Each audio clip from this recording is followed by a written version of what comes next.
Assalamualaikum, selamat datang kembali di Rahmania Bercerita bersama saya, Rahmania Santoso. Hari ini kita akan cerita tentang Ummu Syarik yang teguh dan tegar memperjuangkan keislamannya. Cahaya Allah dan hidayah Islam telah tersebar luas di kalangan kabilah Daus dengan ketua kabilah At-Tufail bin Hakim. Kabilah ini tinggal di sebuah daerah yang terletak di sebelah selatan kota Mekah sebagai kaum pagan penyembah berhala yang bernama Zu al-Khalasah. Melalui At-Tufail, Islam telah tersebar ke beberapa warganya. Salah satu dari warga tersebut terdapat seorang umat bernama Al-Aqr dan istrinya Ummu Syarik. Nama asli Ummu Syarik adalah Ghaziah binti Jabir bin Hakim.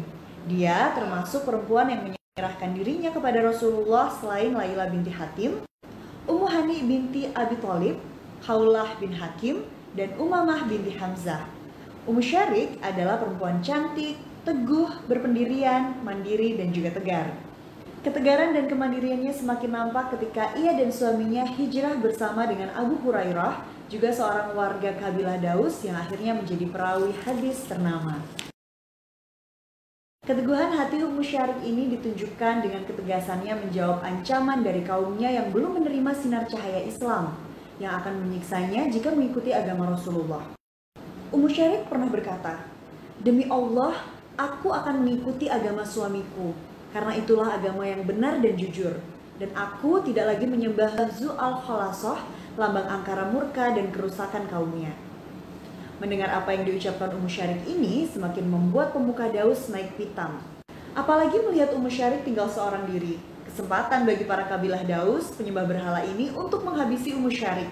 Para pemuka kabilah Daus tidak terima jika ada warganya yang kemudian memeluk agama baru dan meninggalkan agama nenek moyangnya. Mereka berupaya sekuat tenaga untuk menghalangi Ummu Syarik agar tidak menyusul suaminya ke Madinah dan mengikuti agama Muhammad.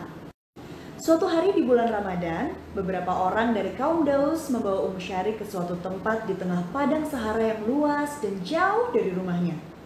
Sepanjang mata memandang, yang terlihat hanyalah hamparan pasir. Mereka menaikkan Syarik ke atas punggung unta besar yang lambat jalannya, tanpa pijakan kaki dan sangat membahayakan keselamatan Syarik jika menungganginya. Mereka memberinya roti dan madu, tapi tidak memberinya air minum walaupun hanya setetes saja. Sampai tengah hari saat matahari sedang terik-teriknya. Di tengah keadaan yang menahan dahaga yang tiada terkira, mereka justru berteduh di dalam tenda sembari mengamati apa yang terjadi pada Ummu Syarik. Mereka memang ingin mencelakakan Syarik. Kalau tidak celaka karena unta itu tiba-tiba liar lalu melukai dan membunuhnya, mereka berharap Ummu Syarik akan meregang nyawa karena menahan haus tak terkira. Mereka pun sampai hati membiarkan Ummu Syarik dalam keadaan ini sampai 3 hari 3 malam. Setiap hari ketika sore menjelang, mereka keluar dari tenda dan kembali mendatanginya, berharap Ummu Syarik akan berubah pikiran. Mereka berkata pada Ummu Syarik, "Mudah-mudahan kamu bisa mengambil pelajaran. Apakah kamu akan meninggalkan agamamu dan kembali pada agama kaummu?" Berulang kali hal tersebut ditanyakan oleh kaumnya pada Ummu Syarik. Karena sudah merasa sangat menderita dengan apa yang dialami, Syarik tak dapat lagi menjawab apa yang ditanyakan oleh kaumnya. Pikiran, pendengaran, dan juga penglihatan Ummu Syarik seolah-olah hilang. Ia kehilangan seluruh energinya. Lidahnya keluh, seakan lengket dengan kerongkongan. Air liurnya pun telah kering menahan haus. Dalam keadaan yang teramat lelah ini, Ummu Syarik hanya bisa memberi isyarat dengan menunjukkan jarinya ke atas langit. Sepertinya ia ingin mengatakan tentang tauhid dan mengesahkan Allah. Hal itu terus dilakukan Syarik sampai puncak keletihan dan datanglah pertolongan Allah. Pada hari keempat, panas matahari mencapai puncaknya. Angin berhembus sangat kencang merobohkan tenda kabilah hingga berterbangan ke angkasa. Mereka heran dan bertanya-tanya, apa sebenarnya yang sedang terjadi? Apakah ini hukuman Tuhan pada mereka atas perlakuan mereka pada Ummu Syarik? Dalam waktu bersamaan itu, Ummu Syarik melihat seember air tergantung di langit. Perlahan-lahan air itu mendekati mulutnya. Ummu Syarik meraihnya hingga ia dapat merasakan nikmatnya meneguk air. Basahlah kerongkongan dan lenyaplah dahaga. Yang menakjubkan, tak lama setelah itu ember berisi air tadi terangkat lagi ke atas. Sesudahnya, ember turun lagi menyirami wajah dan membasahi seluruh bajunya.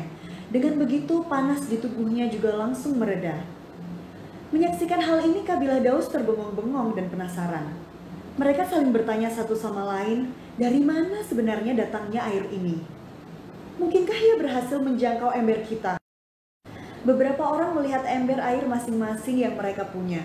Ternyata ember atau gentong air yang mereka miliki masih tertutup rapat seperti semula. Masih tidak bisa dibayangkan. Mereka semua masih tidak bisa menerima kenyataan tentang apa yang dilihatnya. Hingga salah seorang pemuda datang dan membentak Syarik. "Sebenarnya dari mana kamu mendapatkan air ini, wahai perempuan kafir?" Saat ini lidah Syarik tidak lagi keluh. Dia bisa menjawab, "Semua ini adalah rizki dari Allah Tuhanku, sebagaimana dia memberi rizki pada Maryam putri Imran yang sedang beribadah di mihrab." Mendengar jawaban ini, gemetarlah badan si penanya. Bersama rombongannya mereka saling pandang. Mereka berkata, "Kalau demikian, Tuhanmu memang lebih daripada Tuhan yang kami sembah, Zu'al-Khalasah." Pada saat itulah, serombongan kabilah Daus tadi bersyahadat dan bersaksi bahwa Allah adalah Tuhan dan Nabi Muhammad adalah utusan Allah. Nah, semoga dari cerita Syarik tadi, kita bisa terus mempertahankan keislaman dan keimanan kita. Sampai bertemu di cerita selanjutnya. Wassalamualaikum warahmatullahi wabarakatuh.